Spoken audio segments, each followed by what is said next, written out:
Well, good evening again. It's still the 16th of February 23.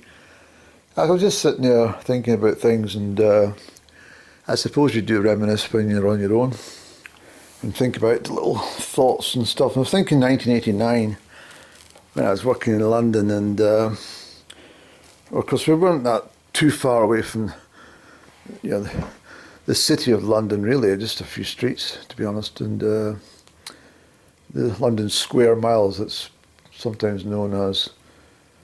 And I was at Barbican and area, not far from Old Street and Bank tube station, etc., which serves many of the financial districts. So I remember my colleague and myself one day, I was going to tell you the story because it was rather fun, actually. He had got a compensation payment, and it was also pay time, and we had bundles of cash, actually, when I think about it. And we got dressed up very well. We actually went to hairdressers and stuff, that's the truth. Not a barbers, but a proper hairdressers, and got ourselves looking really suave. And of course, braces, gentlemen's braces were very much back in fashion. These wide braces, not the thin ones, but the wide braces. Very colourful ones as well. Everybody wore them. I wore them too. And but I think it was because Wall Street, with Michael Douglas, the actor, had been released just maybe 18 months prior to the time I'm talking about, certainly maybe a couple of years at most. So it kind of became a bit of a fashion statement for suave people, especially those who worked in the financial sectors. And yuppies, maybe, yeah. But also, well, I'm not going to tell you the full story because it involves some delinquency and also some of my viewers might find it rather distasteful the way we attracted the ladies that evening, but nothing illegal, of course, but just a bit naughty in some respects. So I'm not going to tell you this story, but we did go down to Shoreditch, which is not that far away from where I was stationed, and we had an absolutely fabulous time. And although I'm not going to refer to the story directly, I may well, compensate slightly with the sort of characters you would probably find in some of these bars, some of the ladies and some of the gentlemen, particularly some of the older gentlemen. I think this one actually comes to mind as I very much recall this chap's insidious way. He was always talking, and he was drunk. He was let me sort of play act a little with this one, but I'll try my best. But he was sitting just sort of next to me, and I got rather amused by the way he was talking, because he was like this. He was Jilly. Of course, he was referring to the bar staff, the barmaid, one of the barmaids. And Jilly, can I have another scotch, please? Can I have another scotch, please?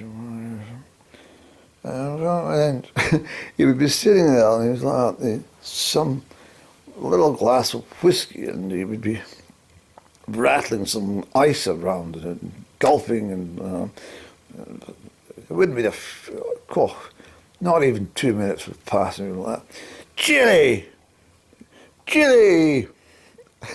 get over here. Yeah, will you give me another scotch, please? And I could see this chap get absolutely really wrecked. And of course, some company had joined him. I can't remember his name, obviously, but it was well dressed, and he was very, I mean, maybe this chap may have been well into his 60s, I'm sure, but, well, possibly 50s if I think about it, but certainly 60s. And he was sitting there, he said, Jilly, could you get some drink, gal? And this Jilly was back and forward. No one else could figure this out. And he was back over, she came back over, another Scotch. Jilly, come here, come here. Have you any champagne? Get us a bottle of champagne for my friends, you know? Yes, please, yes. And everything was sold, and I never seen him passing any money over, so I thought, what the hell's going on here? And also he had some sort of account or something, but this man was absolutely wasted by the time he left. I can remember him all over the shop. There was scotch and champagne and all sorts. It was rather amusing, actually. So I remember one time, it was a friend of mine, actually, well, he's not so much a friend, but he passed away, and he was an acquaintance more than a friend. And I remember one time I was hogging the bar locally. It was a long time ago, actually, when I think about it. Long time ago. And I says to the barman, I says, can I have a rum, please? Don't ever drink rum, for goodness sake, don't ever drink dark rum. My God, it's a crazy drink. It's not good for the soul. But I said to the barman, can I get some rum, please? And what would you like? He said, I'll have a rum as well. I said, 2 rums, please. Do you have any green ginger, please? Put some green ginger in there. And as the barman calculated the cost of the drinks, I gave him the money, and he went to the till, and he turned round, and we'd already drank the drink. So my friend says, could you have a rum, 2 rums, please, and green ginger? The barman pulled them again, and of course took the money off my acquaintance, who paid for the round, so to speak. And when he turned to give my friend the change, both of us had empty glasses once more. And I said, could you give me a couple of rums, please? And the whole bar was getting squashed up with people demanding they get served, that there's no way it was happening. So the next minute, I paid for the drinks, and he turned around, and both the glasses were empty once again. And my friend, well, my acquaintance saw, he says, 2 rums, please, green ginger. And just as we got them poured and put the drinks down, he was paid for, turned round again, and the glasses were once again empty. And I said, could you give us a couple of rums, please, and make some green ginger in them?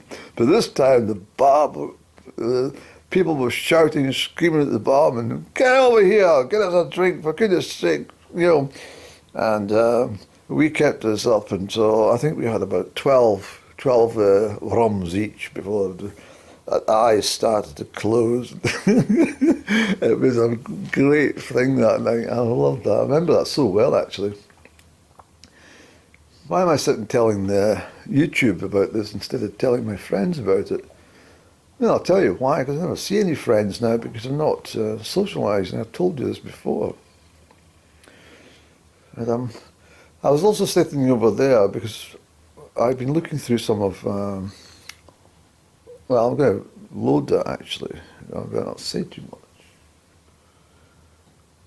But yeah, what I was going to say, I was looking at the books, and I had made discoveries. Well, I sort of knew where they were in a funny old way. I knew where to locate them. But so I was looking through some of Up and Down's correspondence over the years, and just some of the cards and postcards. I didn't spend much time reading them.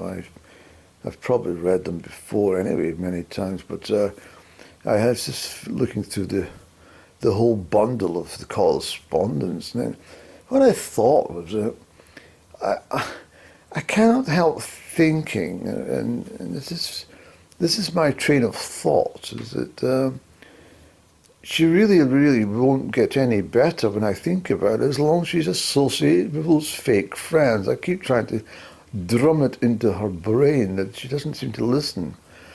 But those fake friends are going to be her downfall. These fake friends are only in it for themselves. And unfortunately, she's going to come straight down to the drain hole with this lot. And I feel sorry for her, but it's nothing to do with me. And she doesn't take my advice. She seems to be rather stupid. Not even slightly stupid, but really thick when it comes to taking advice. And therefore I think that she's going to suffer badly at the hands of these fake friends. Nothing I can do about it, of course, but I'm almost sure she's going to rue the day when she says, I should have listened to you. I said, of course you should have fucking listened to me because, well, not always correct, but 99.99% I am.